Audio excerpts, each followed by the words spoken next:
Ndị Umuchu community na kansụl ime obodo Agụata na Anambra steeti akwegoro ụmụ ha abụọ ugwu bụ Chief Ebere Akanonu nakwa Ibrahim Oti maka ntụnye na iweta ezi ọrụ mmepe na be ha n'otu n'otu. Nyabụ ndị akwanyere ugwu bụ ndị sitere na Achala village na nyabụ obodo.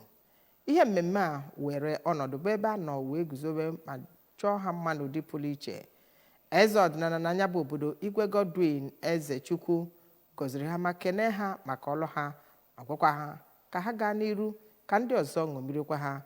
Ka anyị soro Chibụzọ Obidike bụ onye jere obodo a ma weta akụkọ a.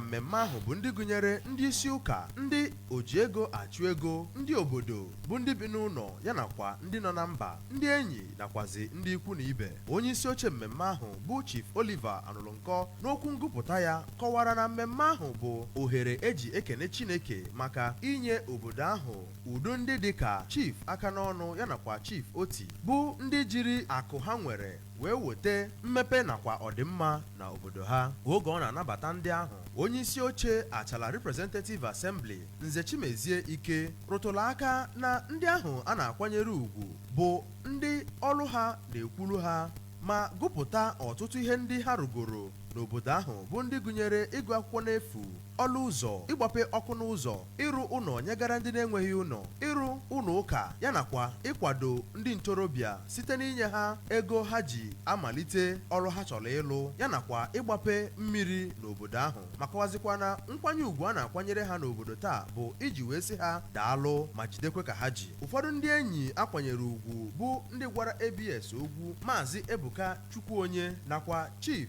Ọsọndụ Akanonu kwuru na ndị ahụ akwanyere ugwu bụ ndị kwesịrị ka akwanye ha ugwu n'ihi na ọrụ ha na-ekwuru onwe ha nakwezie na ha bụ ndị bagoro ọtụtụ ndị mmadụ uru n'obodo ahụ. N'okwu ha oge ha na-anata onyinye nkwanye ugwu ahụ, Chiefs Akanonu nakwa Oti n'okwu ha n'iche n'iche mgbe ha natachara onyinye nkwanye ugwu ahụ, Chief Akanonu nakwazi Chief Oti kwuru na obi jupụtara ha na-aṅụrị na ncheta ndị obodo chetara ha ma kwukwezie na nke a bụ nke wulitegoro mmụọ ha imekwu ọtụtụ ihe ndị ọzọ nyegara ndị obodo ahụ. Otu onye ọzọ ejikwe okwu ya agba izu n'obodo ahụ bụ Chief John Bosco Ọnụnkwọ kwuru na ọlụ ndị anụnwa akwanyere ugwu rụrụ bụ nke a ga na-ekwu okwu ya na ndụdụgandụ na-abịa n'obodo ahụ ma gwakwazi ụmụ ntorobịa nọ n'obodo ahụ ka ha ṅomie ụdịrị ndụ a bụ nke o kwuru na ọ ga-adọtara ha ihe ọma. Ọtụtụ ihe pụtagachazili ife na mmemme ahụ bụ egwu agbara, ndị mmọnwụ nakwa onyinye enyegasịrị ọtụtụ ndị mmadụ.